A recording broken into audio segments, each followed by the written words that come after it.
नमस्कार बंधु माने आपण मानक स्वागत आज रही राशिर कार्यक्रम को।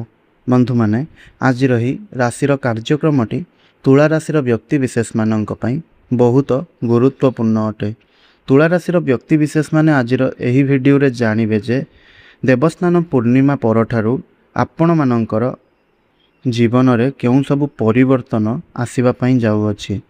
आपण मानकर आर्थिक स्थिति किपरि रहिबो, चाकरी और व्यवसाय रे क्यों सुजोग मिलिबो, प्रेम और दाम्पत्य जीवन रे क्यों परिवर्तन आसीबो, परिवार रे सुख शांति वृद्धि पाइबो कि नाही, स्वास्थ्य को नहीं क्यों विषय रे सचेतन रहिबा दरकार एवं क्यों कार्य कले भाग्यर संपूर्ण सहयोग आपण पाई परिबे। एहा सहित आपण मध्य जानिबे जे भिडियोर शेष रे एक एमिति सरल और शुभ प्रतिकार जहाँ आपणक जीवन में सकारात्मकता बढ़ाइबारे सहायक हेबो। तेबे बंधु माने सेथिपई भिडियोटी को शेष पर्यंत निश्चय देखंतु, कारण शेष रे आमे आपणक किछि जरूरी कथा मध्य कहिबु जहाँ तुला राशिर प्रत्येक व्यक्ति विशेषंक पई जानिबा अत्यंत आवश्यक अटे। तेणु आसंतु आउ डेरी नकरी आरंभ करिबा आजिर एही भिडियोटी को। ता पूर्वर जदि आपणकर तुला राशि होता है तेबे भिडियोटी को गोटे लाइक करंतु, तले कमेंट बॉक्स रे भक्ति आउ श्रद्धार सहित जय जगन्नाथ निश्चय रूप में लिखि दियंतु, जहा द्वारा भगवान जगन्नाथंकर कृपा आपणक ऊपर सदा सर्वदा रहिबो। तेबे बंधु माने सर्वप्रथमे चलंतु जानिबा आपणकर स्वास्थ्य किपरि रहिबो एही देवस्नान पूर्णिमा परे। तो स्वास्थ्य दृष्टि देवस्नान पूर्णिमा परठारु तुला राशिर व्यक्ति मानक पई समय साधारणतः अनुकूल रहिबो। जदि आपण निज दैनंदिन जीवन शैली को संतुलित रखिबे तेबे आपण निजको अधिक सतेज और ऊर्जावान अनुभव करिवे। किंतु कामर चाप, अत्याधिक चिंता एवं अनावश्यक मानसिक दुश्चिंता आपणक स्वास्थ्य उपरे प्रभाव पकई पारे। तेणु छोट छोट कथा को नहीं अधिक चिंता न करी आपण शांत मन रे निष्पत्ति नेबा पई चेष्टा करंतु। एही समय रे निद्रा मध्य आपण अवहेला करंतु नाही, पर्याप्त विश्राम नियंतु। आउ जदि आपणको विश्राम ठीक भाବରେ न मिलुछि ताहले क्लांति, मुंड बिंधा किंबा एकाग्रतार अभाव आपणको अनुभव हेबो। सेहीपरि अनियमित खाद्य अभ्यास, बाहरर अस्वस्थकर खाद्य एवं अत्याधिक तेल मसला खाद्यर यथा संभव दूरेई रुहंतु। ताजा और पुष्टिकर खाद्य सहित पर्याप्त पानी पियंतु, आपणकर शरीर पई लाभदायक रहिबो। प्रतिदिन किछि समय योग, प्राणायाम किंबा सकाळु हालुका चालिबा आपणक पई बहुत लाभदायक साब्यस्त हेबो। यह शरीर को सुस्थ रखिबा सहित मन को मध्य शांत और सकारात्मक रखिबो। शिक्षार्थी कथा जदि कहिबा ताहले देवस्नान पूर्णिमा परठारु तुला राशिर छात्र छात्री मानक पई समय सकारात्मक रहिबो।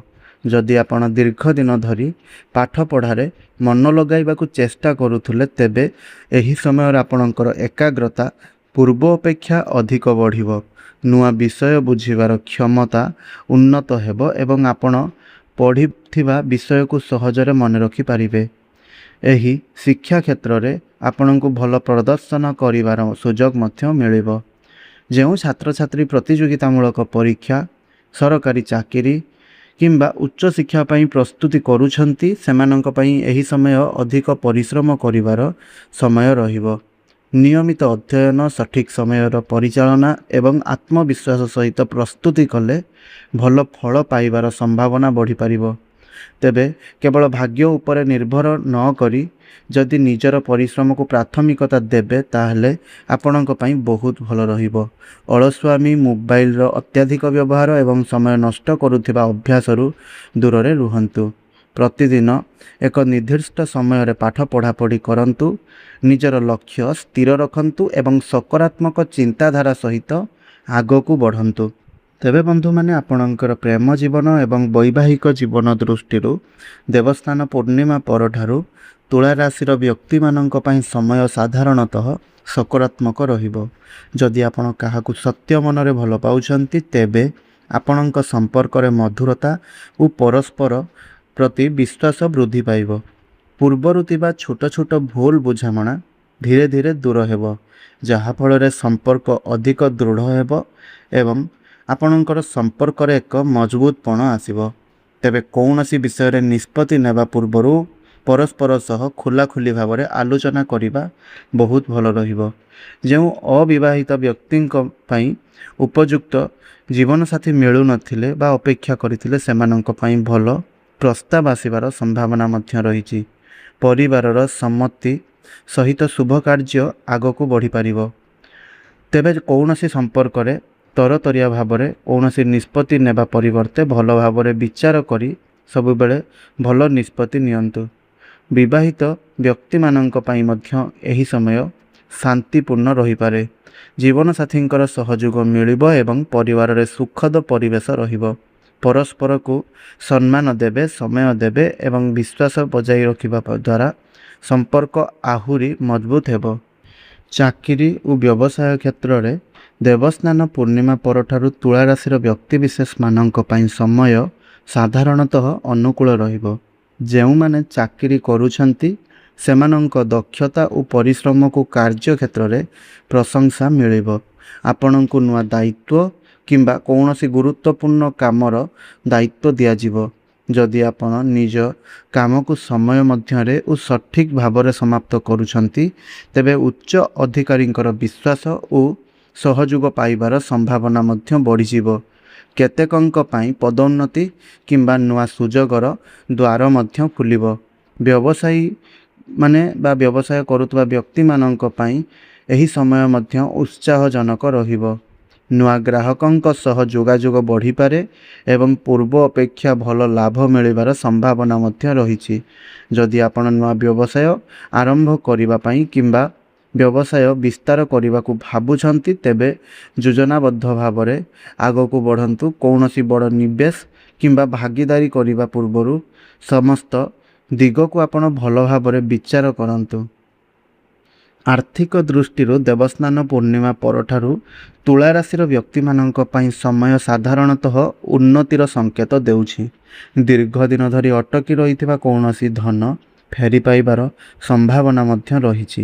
ଯଦି ଆପଣ କୌଣସି ଆର୍ଥିକ ଲେନଦେନ କିମ୍ବା ପୁରୁଣା ବାକି ଟଙ୍କାକୁ ନେଇ ଚିନ୍ତିତ ଥିଲେ, ତେବେ ଏହି ସମୟରେ କିଛି ସକାରାତ୍ମକ ଖବର ସେଥିରୁ ମିଳିପାରେ। ଏହା ସହିତ ଆପଣଙ୍କ ଆୟର ନୂଆ ଉତ୍ସ ମଧ୍ୟ ସୃଷ୍ଟି ହେବ କିମ୍ବା ଅତିରିକ୍ତ ରୋଜଗାରର ସୁଯୋଗ ମଧ୍ୟ ଆସିବ। ଯେଉଁମାନେ ନିଜର ଆର୍ଥିକ ସ୍ଥିତିକୁ ମଜବୁତ କରିବା ପାଇଁ ନୂଆ ଯୋଜନା କରୁଛନ୍ତି, ସେମାନଙ୍କ ପାଇଁ ଏହି ସମୟ ଯୋଜନାବଦ୍ଧ ଭାବରେ ଆଗକୁ ବଢ଼ିବାର ସମୟ ହୋଇପାରେ। ତେବେ ଯେତେ ଆୟ ବଢ଼ିବ, ସେତେ ସଞ୍ଚୟ କରିବାର ଅଭ୍ୟାସ ମଧ୍ୟ ଗଢ଼ି ତୁଳନ୍ତୁ। ଅନାବଶ୍ୟକ ଖର୍ଚ୍ଚ ଦେଖାଦେବାରେ ଆପଣଙ୍କର ଅନାବଶ୍ୟକ ଖର୍ଚ୍ଚ ଯେହେତୁ ଦେଖାଦେବ, ତେଣୁ ଟଙ୍କା ବ୍ୟୟ କରିବା ଏବଂ ଭଲ ଭାବରେ ବିଚାର ନକରି ଋଣ ଦେବା ନେବା ଠାରୁ ଯଥା ସମ୍ଭବ ଦୂରେଇ ରୁହନ୍ତୁ। ଯଦି ଆପଣ ନିବେଶ କରିବାକୁ ଚାହୁଁଛନ୍ତି, ତେବେ ତରବରିଆ ଭାବରେ ନ କରି ସମସ୍ତ ଦିଗକୁ ବିଚାର କରି ନିଷ୍ପତ୍ତି ନିଅନ୍ତୁ। ତେବେ ବନ୍ଧୁମାନେ, ଦେବସ୍ନାନ ପୂର୍ଣ୍ଣିମା ପରଠାରୁ ପ୍ରତ୍ୟେକ ଗୁରୁବାର କିମ୍ବା ଶୁକ୍ରବାର ଦିନ ଭଗବାନ ଜଗନ୍ନାଥଙ୍କୁ ଭକ୍ତିର ସହିତ ପ୍ରଣାମ କରନ୍ତୁ। ଘରେ ସକାଳ ସମୟରେ ଦୀପ ଜଳାଇ ଶାନ୍ତ ମନରେ ପ୍ରାର୍ଥନା କରନ୍ତୁ। ସତ୍ୟ କଥା କୁହନ୍ତୁ ଏବଂ କାହା ସହିତ ଖରାପ ବ୍ୟବହାର କରନ୍ତୁ ନାହିଁ ଏବଂ ଗରିବ ଲୋକଙ୍କୁ ସାମର୍ଥ୍ୟ ଅନୁଯାୟୀ ସାହାଯ୍ୟ କରନ୍ତୁ। ଏହି ସତ୍ କର୍ମ ଆପଣଙ୍କ ମନକୁ ସକାରାତ୍ମକ କରିବ ଏବଂ ଏହି କର୍ମଗୁଡ଼ିକ କରିବା ଦ୍ୱାରା ଆପଣଙ୍କ ଭାଗ୍ୟର ସହଯୋଗ ମଧ୍ୟ ଆପଣଙ୍କୁ ପ୍ରାପ୍ତି ହେବ। ଏହା ସହିତ ଆପଣ କ୍ରୋଧରେ କୌଣସି ବଡ଼ ନିଷ୍ପତ୍ତି ନିଅନ୍ତୁ ନାହିଁ। କାହାକୁ ଆଖି ବନ୍ଦ କରି ବିଶ୍ୱାସ କରନ୍ତୁ ନାହିଁ। ଅନାବଶ୍ୟକ ଖର୍ଚ୍ଚ ଓ ବାଦ ବିବାଦରୁ ଦୂରେଇ ରୁହନ୍ତୁ। ଅନ୍ୟମାନଙ୍କ କଥାରେ ପ୍ରଭାବିତ ହୋଇ ନିଜର ଲକ୍ଷ୍ୟକୁ ଛାଡ଼ନ୍ତୁ ନାହିଁ। ଏହିସବୁ ଭୁଲ ଗୁଡ଼ିକ ଠାରୁ ଦୂରେଇ ରହିବା ଆପଣଙ୍କ ପାଇଁ ଏହି ସମୟରେ ବହୁତ ଭଲ ରହିବ। ତେବେ ବନ୍ଧୁମାନେ, ପ୍ରତିକାର ସ୍ୱରୂପ ଆପଣ ପ୍ରତ୍ୟେକ ଦିନ ପ୍ରଭୁ ଶ୍ରୀ ଜଗନ୍ନାଥଙ୍କୁ ତୁଳସୀ ପତ୍ର ଅର୍ପଣ କରି ଓମ୍ ନମଃ ଭଗବତେ ବାସୁଦେବାୟ ମନ୍ତ୍ର 108 ଥର ଜପ କରନ୍ତୁ। ସାମର୍ଥ୍ୟ ଅନୁଯାୟୀ ଗରିବ କିମ୍ବା ଆବଶ୍ୟକ ଥିବା ଲୋକମାନଙ୍କୁ ଅନ୍ନ, ବସ୍ତ୍ର କିମ୍ବା ଫଳ ଦାନ କରନ୍ତୁ। ପ୍ରତିଦିନ ସକାଳେ ଘରର ପୂଜା ସ୍ଥାନରେ ଘିଅର ଦୀପ ଜଳାଇ ଭଗବାନ ଜଗନ୍ନାଥଙ୍କୁ ପ୍ରଣାମ କରନ୍ତୁ।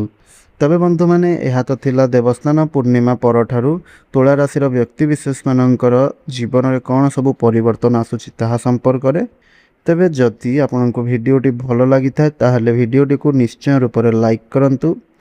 ସେୟାର କରନ୍ତୁ ଏବଂ ଆମର ଚ୍ୟାନେଲକୁ ସବସ୍କ୍ରାଇବ୍ କରି ପାଖରେ ଆସୁଥିବା ବେଲ୍ ଆଇକନ୍ଟିକୁ ନିଶ୍ଚୟ ରୂପରେ ପ୍ରେସ୍ କରନ୍ତୁ ଏବଂ ତଳେ କମେଣ୍ଟ ବକ୍ସରେ ଆପଣ କେଉଁ ଜିଲ୍ଲାରୁ ଏହି ଭିଡ଼ିଓଟିକୁ ଦେଖୁଛନ୍ତି ତାହା ନିଶ୍ଚୟ କମେଣ୍ଟରେ କୁହନ୍ତୁ ଏବଂ ଜୟ ଜଗନ୍ନାଥ ନିଶ୍ଚୟ ରୂପରେ ଲେଖିଦିଅନ୍ତୁ, ଯାହାଫଳରେ ପ୍ରଭୁ ଶ୍ରୀ ଜଗନ୍ନାଥଙ୍କର କୃପା ଆପଣଙ୍କ ଉପରେ ସଦାସର୍ବଦା ରହିବ। ଧନ୍ୟବାଦ।